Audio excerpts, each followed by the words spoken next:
Hello दोस्तों, कैसे हो आप। मैं उम्मीद करता हूँ आप सभी जहां पर भी होंगे बहुत ही अच्छे होंगे। तो आपको ऑलरेडी पता चल गया होगा कि आज हम आपसे किस टॉपिक पर बात करने वाले हैं। जी हाँ, आपने सुना, बिल्कुल सही सुना।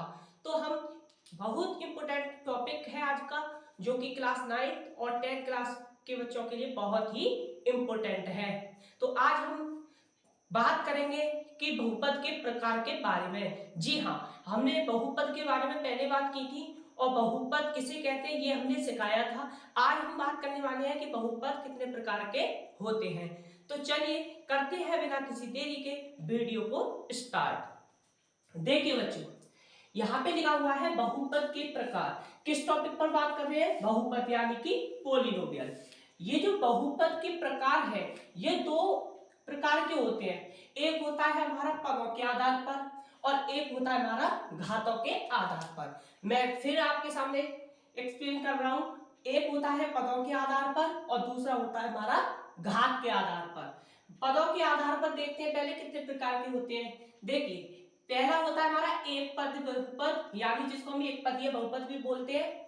एक पदीय बहुपद, दूसरा होता है द्विपद बहुपद और तीसरा होता है त्रिपदीय बहुपद और चौथा होता है हमारा शून्य बहुपद। ठीक है बच्चों, एक पदीय बहुपद और दूसरा होता है हमारा द्विपदीय बहुपद और तीसरा होता है हमारा त्रिपदीय बहुपद और चौथा होता है शून्य बहुपद। ये हमारे एक पदीय बहुपद, द्विपदीय बहुपद, त्रिपदीय बहुपद और शून्य बहुपद होते हैं। ये हमारे किस में आते हैं बच्चों? पदों के आधार पर। जी हाँ, आपने सुना, बिल्कुल सही सुना।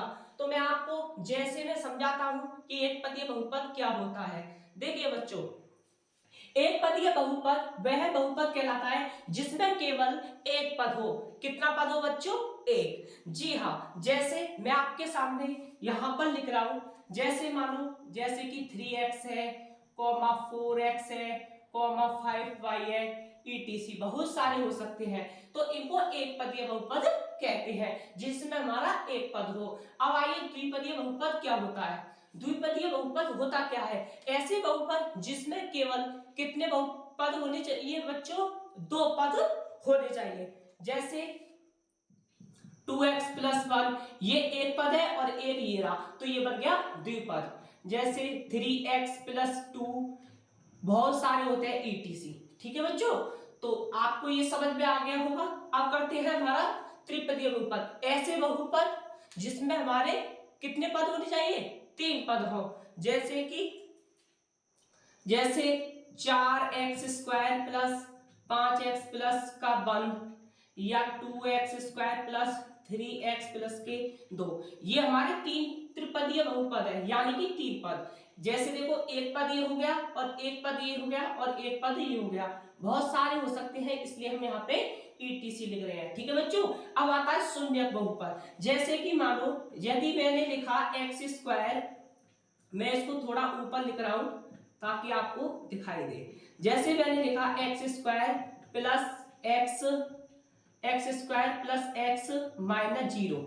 जिस चर से यदि हम शून्य का गुणा करें, कितने किसका गुणा बच्चों?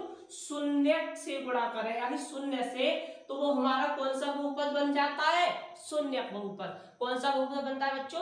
शून्य बहुपद। तो मैं उम्मीद करता हूं आप इसको समझ पा रहे होंगे।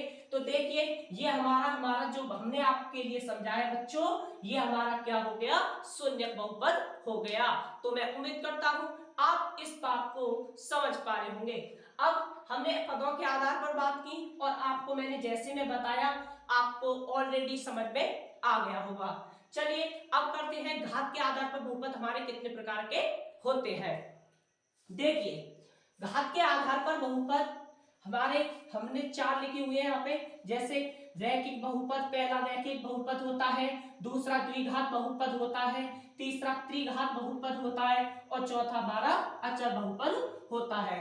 पहले देखो, पहले कौन सा होता है बच्चों? रैखिक बहुपद, जिसको हम लीनियर पोलिनोमियल इंग्लिश में बोलते हैं। पहला रैखिक बहुपद होता है, दूसरा द्विघात बहुपद होता है और तीसरा त्रिघात बहुपद होता है और चौथा हमारा अचर बहुपद होता है। अब रैखिक बहुपद होता क्या है बच्चों? रैखिक बहुपद होता है जैसे 2x+1, 3x+4। अब रैखिक बहुपद क्या होता है? देखो बच्चों, ऑलरेडी मैं आपके लिए पहले से ही बता चुका मैंने ये आपके लिए पहले से ही बता चुका हूं। यदि किसी नंबर की पावर नहीं दी जाए तो हम वहां पर अपनी तरफ से 1 मान लेते हैं। कितना मान लेते हैं बच्चों? 1। तो यहाँ पे भी हम 1 ही मानेंगे। देखो ये जो चर राशि है यानी कि x, इसकी पावर कुछ नहीं है तो हम अपनी स्वयं से मानेंगे यहाँ पे 1। क्या मानेंगे बच्चों? 1, क्योंकि हमारे पावर नहीं दी है इसलिए। तो इसी को हम रैखिक बहुपद कहते हैं। बहुत सारे हो सकते हैं इसलिए, और ये भी शून्य बहुपद भी बच्चों बहुत सारे हो सकते हैं।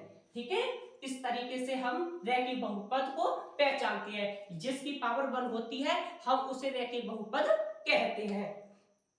अब आता है आपका द्विघात बहुपद। कौन सा आता है बच्चों? द्विघात बहुपद। द्विघात बहुपद क्या होता है? जैसे कि मान लो 7x² प्लस 3x प्लस का 5, ये द्विघात बहुपद है। अब ये द्विघात बहुपद क्यों है? क्योंकि इसकी द्विघात, द्वि का मतलब बच्चों 2 होता है। द्वि का मतलब बच्चों 2 होता है, और घात का मतलब आपको पता है पावर होती है। तो द्विघात का मतलब यानी कि 2 घात वाला। तो इस पर कितनी घात लगी है बच्चों? 2, है ना। इस तरीके से हम बहुत सारे एग्जांपल ले सकते हैं। 4x², 3x प्लस के 6, बहुत सारे हो सकते हैं। तो ये हमारे कौन से बहुपद हो जाएंगे? ये हमारे कौन से बहुपद होंगे? द्विघात बहुपद। अब देखते हैं त्रिघात बहुपद होता क्या है। त्रिघात बहुपद, त्रिघात बहुपद वे बहुपद कहलाते हैं जिसकी घात 3 होती है। कितनी होती है बच्चों? 3 होती है। तो मैं उम्मीद करता हूं आप मेरी बात को समझ पा रहे होंगे। तो त्रिघात जो बहुपद होता है, जैसे त्रिघात बहुपद कैसा होगा बच्चों? जैसे कि मानो 3x² plus 2x minus 2x 3x² plus 2x²। जैसे बच्चों 3x³ plus 2x² minus 4x plus के 7। ठीक है बच्चों, जैसे कि त्रिघात वाला बहुपद हम बता रहे हैं, जैसा कि आपको 3x³ plus 2x² minus 4x plus के 7, इसमें 3 इसकी। अब त्रिघात बहुपद है या द्विघात बहुपद कैसे पहचानेंगे? क्योंकि जिसकी सबसे बड़ी पावर होगी त्रिघात, त्रि का मतलब 3 और घात का मतलब पावर, तो ये कौन सा बहुपद हो जाएगा बच्चों? त्रिघात बहुपद। बहुत सारे हो सकते हैं, यही होगा इसका एग्जांपल। अब हम लेते हैं अचर बहुपद। अचर बहुपद कौन से होते हैं? जैसे कि 3 ले लो, कॉमा 4 माइनस 2 ले लो, और पाई ले लो, यही हो जाएगा इसके उदाहरण। ठीक है बच्चों, जैसे अब आप कह रहे होंगे ये 3 बहुपद कैसे होता है? ये 3 बहुपद होता है। क्यों? क्योंकि लेकिन इसे अचर बहुपद के नाम से हम इनको जानते हैं। किसके बहुपद के नाम से जानते हैं बच्चों? अचर बहुपद के नाम से। जैसे कि देखो 3 को यदि मैं, जैसे यहां पे लिखा है 3 लिखा है, हमने यहाँ पे 3 लिख लिया। अब इसको x की पावर हम यहाँ पे 0 रख दे रहे हैं। कितनी रख दे रहे हैं बच्चों? पावर 0। आप जानते हो जैसे कहीं पर 3x, आप जानते हो जैसे कहीं पर हमारा इस तरीके से 3x लिखा होता है तो इसमें गुणे का संबंध होता है 3 इंटू एक्स, यानी 3 गुणा x। तो अब यहाँ पे देखो जिसकी पावर हमारी 0 होती है ना, जैसे x की पावर 0 तो उसका मतलब बच्चों 1 होता है। कितना होता है? 1। तो हम लिख सकते हैं 3 गुणा x की पावर 0 है तो उसका मतलब क्या होगा? 1 होगा। 3 एकम 3। तो देखो जो चर में है इसलिए। ठीक है बच्चों, इसलिए ये हमारे कौन से बहुपद होंगे? ये होंगे हमारे अचर बहुपद। ठीक है बच्चों, जैसे एक और बात मैं बता देता हूं। जैसे देखो किसी x की पावर 0 है, ठीक है, x की पावर क्या है बच्चों? 0। जिसकी x की पावर 0 होती है तो उसका मतलब 1 होता है। क्या होता है? 1। जैसे मैं यहाँ पे लिखूं जैसे 3x की पावर 0 तो उसका मतलब होगा 3 इंटू एक्स की पावर 0, तो उसके गुणे में हम क्या लगा सकते हैं? 1। तो ये कितना हो जाएगा? 3 एकम 3। तो ये बहुपद होगा। क्यों होगा? कौन सा बहुपद होगा? अचर बहुपद। क्योंकि हमने x की पावर जो 0 थी उसको क्या मान लिया?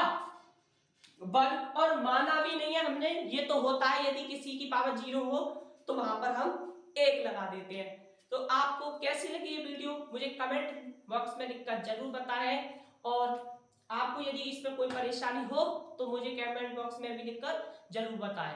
इस वीडियो को देखने के लिए आपका बहुत बहुत धन्यवाद। और अगर इस चैनल पर पहली बार हो तो मेरे चैनल को सब्सक्राइब करें, लाइक करें, शेयर करें और नोटिफिकेशन का बटन ऑल कर लें, ताकि आपको हमारी टाइम पर लेटेस्ट वीडियो मिलती रहे। इस वीडियो को देखने के लिए आपका बहुत बहुत धन्यवाद।